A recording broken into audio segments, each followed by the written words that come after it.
Hi everyone, it's Erin from the Provincial Farmhouse. In today's video, we're doing some Candy Cane Christmas Decor. For my first project, I'm going to be using this tray that I thrifted. I believe it's made out of resin. I've already sprayed it with Rust-Oleum's Clear Matte Sealer, and now I'm going to give it 2 coats of Dixie Belle's Buttercream Chalk Mineral Paint. Remember, you can find a full product list in the description below, and most of these products on our website, theprovincialfarmhouse.com.au. Once my 2 coats of paint have completely dried, I'm going to be using IOD's Trimmings 2 mould.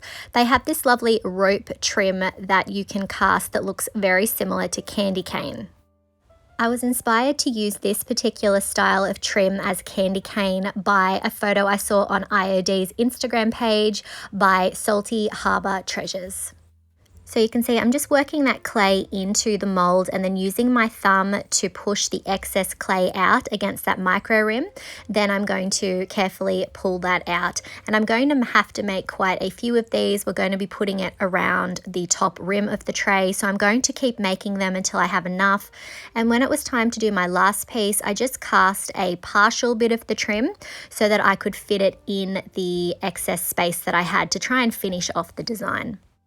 So I'm just positioning it in the gap that I have and then working out how much I'm going to have to tear off.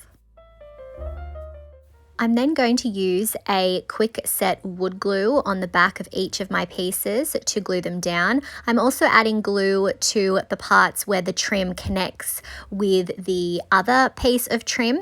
And then once I have everything glued down, I'm going to give my tray another coat of that buttercream. I find that this reduces cracking and shrinking, so I'm going to cover the entire tray. And something that did happen, unfortunately, is that despite adding the paint, I still had quite a bit of space between each of my little trim pieces. I added the glue. I thought that this would work. Unfortunately, you'll see here in a second that I did get quite a lot of gaps between each of my pieces. Not too much cracking, but definitely quite a few gaps. So I'm going to show you here how I fixed that. I just took some more of my clay and I'm adding it into the gaps wherever they've formed, and this is the next day, so my clay is completely dry, and I'm just working that clay into each of those little gaps.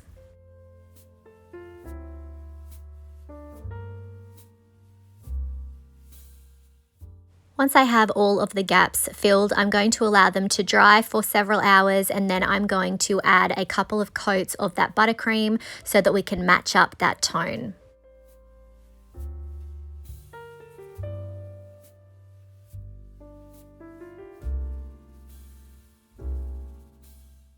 Once my paint has completely dried, I'm going to be using IOD's new Candy Cane Cottage transfer. I'm so excited to be finally using this, and I'm going to be grabbing, as you may have guessed, the Candy Cane transfer design at the back.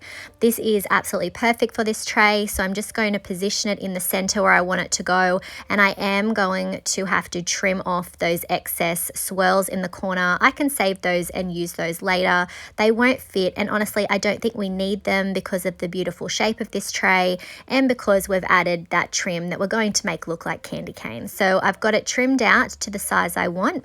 I'm peeling off the backing. I'm positioning it in the center. The grid lines really help with this. And then I'm pressing it down. I like to go over the top of the whole design with my little plastic transfer tool to start off with to make sure it's all down. And then I pick a section and I start lifting that plastic, and I'm rubbing and burnishing the transfer down as I'm lifting. And if I miss any areas, I just put that plastic back down and I continue to rub until the design has transferred down. So these are very easy to use, and this is such a beautiful design. I'm then going to use my fingers just to make sure everything is pressed down, and then I'm using part of the carrier sheet to further burnish the design down. To seal my transfer, I'm using Paint Couture's Extreme Guard in satin, and I'm going to seal the entire tray with this.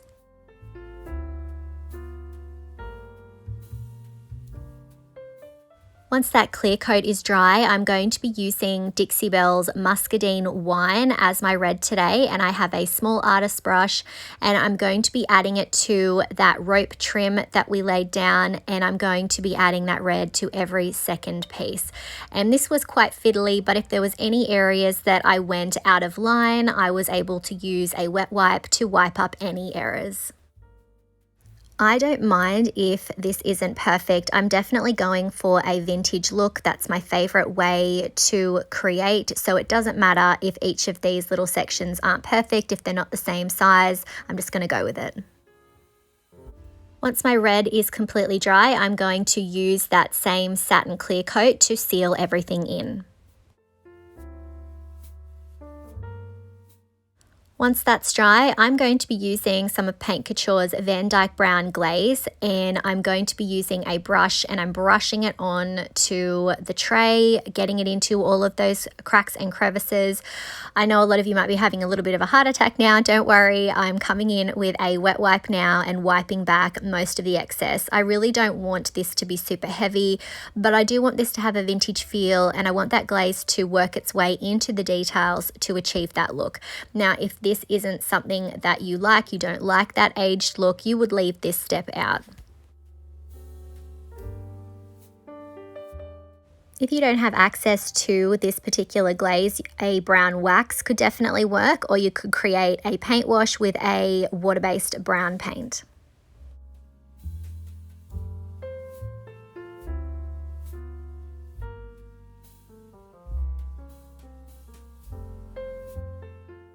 I also added a small amount of that glaze to the center of our design, but again, I do wipe back most of that glaze. We don't need it to be dark. I just want a hint of age. Finally, I then took some of Paint Couture's Bronze Luxe Metallic. I have a little bit on a small artist brush, and I'm working that product into the little groove that runs around the edge of this tray. So there's a little indent that I'm working that product into. And once I have it worked into each of those sections, I'm going to be using a wet wipe to actually wipe back the excess from around the top of that particular section. So it'll just be sitting in the details, and of course I'm doing that to the entire border of this tray.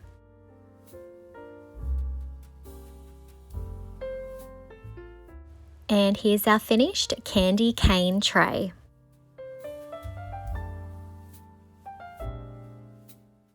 I love how this turned out. That transfer is absolutely gorgeous, and it works perfectly with the trimmings to mold. Let me know what you think of this in the comments.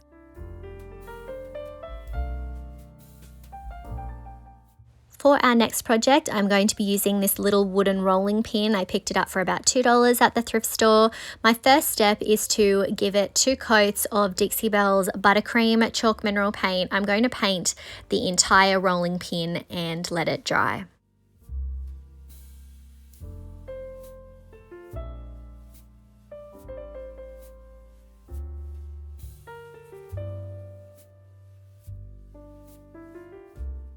When my paint has completely dried, I'm going to be using Dixie Belle's Muscadine Wine, and I'm just going to be adding it to the handles themselves, and it's going to take 2 coats to get the coverage that I want. If you're looking for some more Christmas craft inspiration, make sure you check out my other Christmas playlists. I have a lot of festive project ideas for this season.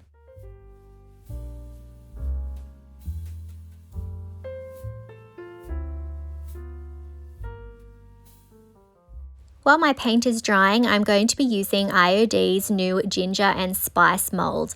I haven't used this yet, so I'm excited to try it out, and I'm going to be creating a resin casting of the little candy cane that's in the corner there. So I'm going to mix up my amazing casting resin. I'm pouring out equal parts A and B into little measuring cups, and then I'm combining them in a silicone mixing cup and stirring it for 30 seconds or until it turns clear. clear. I'm then going to pour my resin into my castings. In about 10 minutes, my casting is ready. I'm painting it with Dixie Belle's Buttercream Chalk Mineral Paint, and this one has a lot of little grooves and crevices, so I'm just making sure I get all of those.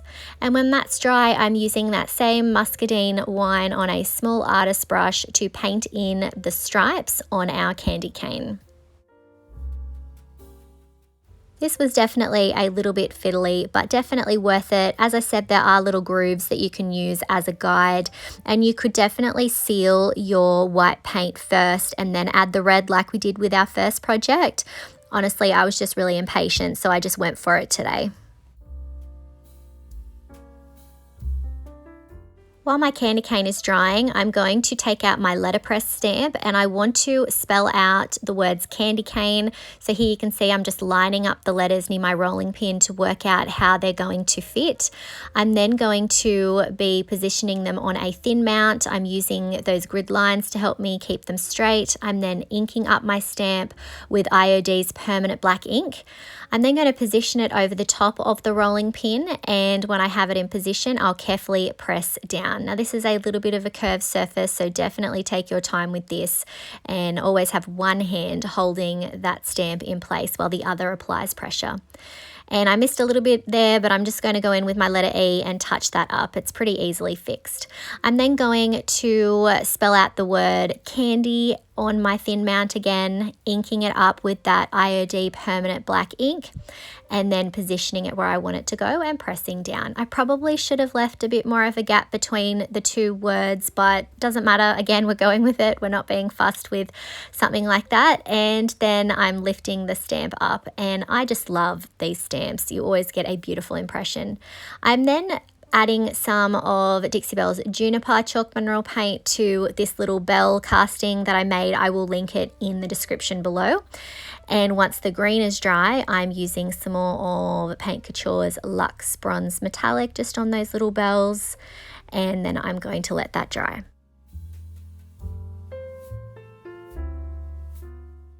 Next, I'm going to be using my hot glue gun to attach the little bells to our candy cane that we've already got finished. I'm just attaching that part of the way up, and then I'm actually going to heat it up with my hairdryer so that it will become flexible again. And then I'm adding some more glue to the back of it. And because we heated up that resin, it's flexible enough that I can mold it to my rolling pin surface. So I'm going to press down and hold that there as it dries. I then decided to add some greenery to the candy cane, so I'm just trimming off the excess stem there, and then I'm using my hot glue again to glue those pieces down, and I'm just lifting it up that little bell and pressing those under there, and I will repeat the same steps for the other side. I'm then going to use some sandpaper to distress the edges and the handles of my rolling pin. Again, if you don't like an aged look, you could definitely leave this step out. So I just want to be able to see some of that white peeking through. And once I have the part sanded to my liking, I'm just using a wet wipe to wipe back the dust.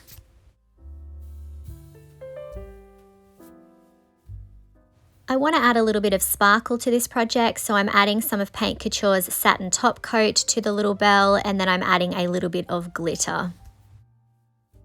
I'm then using that same satin top coat to seal my entire rolling pin.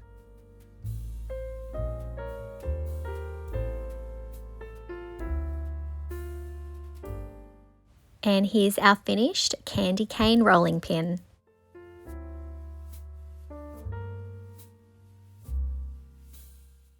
This was such a fun and easy project. Let me know what you think of this in the comments.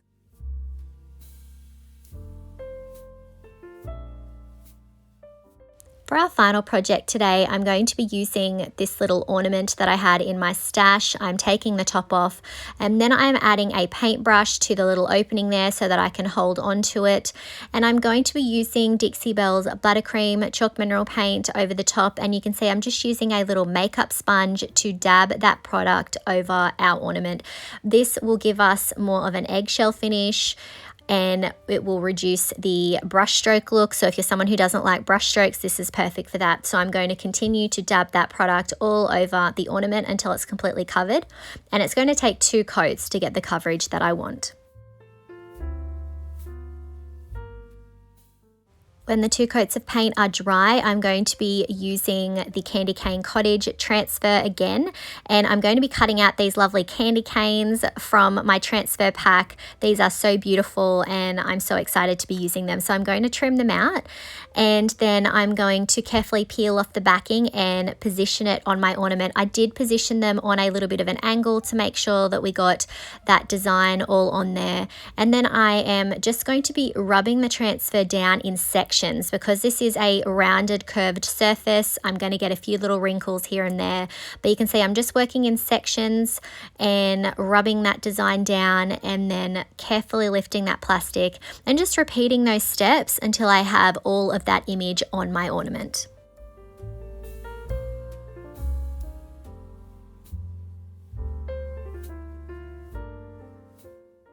Once the entire image has been transferred, I'm just going to use my fingers to press down on that image, work out any little air bubbles, and then I'm using the carrier sheet to burnish the design down. I'm then going to use my Paint Couture's satin clear coat over the top to seal it all in. I wanted to add something nice to the back of my ornament, so I'm going to be using IOD's Blitz mold. This is from the holiday release last year, and I'm just working my air dry clay into my mold, and I'm going to be casting one of the larger snowflakes, and then I'm also going to be casting one of each of the smaller snowflakes.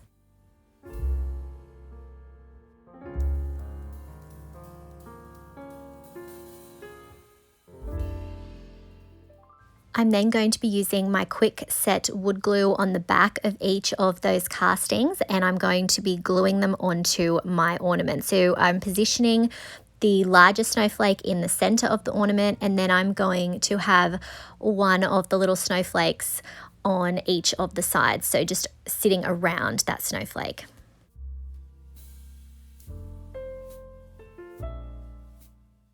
I'm then going to gently apply some more of that buttercream chalk mineral paint, and I'm just using a little sponge to work that paint into the details. Again, I'm being very gentle to make sure I don't do any damage. The next day, I added some more of that satin clear coat over the top of my paint on the back so that it's all sealed up. And then I'm going to be using some more of that top coat, and I'm adding it to our little snowflakes so that I can add some glitter. So while my clear coat is still wet, I'm sprinkling some of that glitter onto the snowflakes. I'm not always a glitter person, but I feel like if there's any time of year when you can use it, it's definitely Christmas. After tapping off the excess from the snowflakes, I'm going to add a little bit more of that clear coat just around the edge or the seam of that ornament so that you can see hints of that glitter from the candy cane side of the ornament as well. So I'm just dabbing some of that product on, and then I will sprinkle some glitter onto that. So it will only be sitting on the seam of the ornament.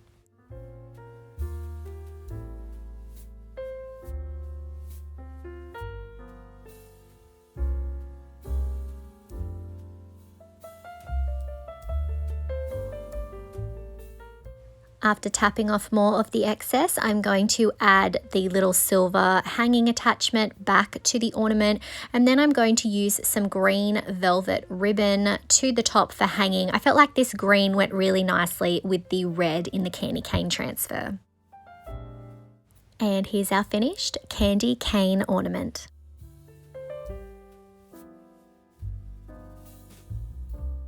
I love how this turned out. That transfer is absolutely beautiful and it goes so nicely with the Blitz mold. Let me know what you think of this in the comments.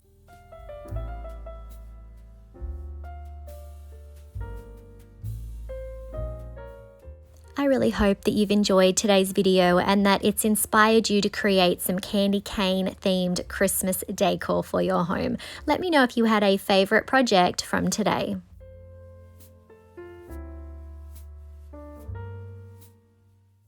If you enjoyed today's projects, I would really appreciate it if you would hit that like button, comment, and share it out.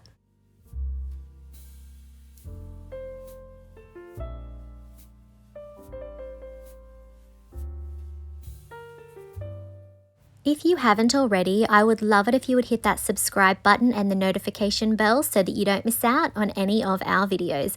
You can find the products used today on our website, theprovincialfarmhouse.com.au. Thanks for watching.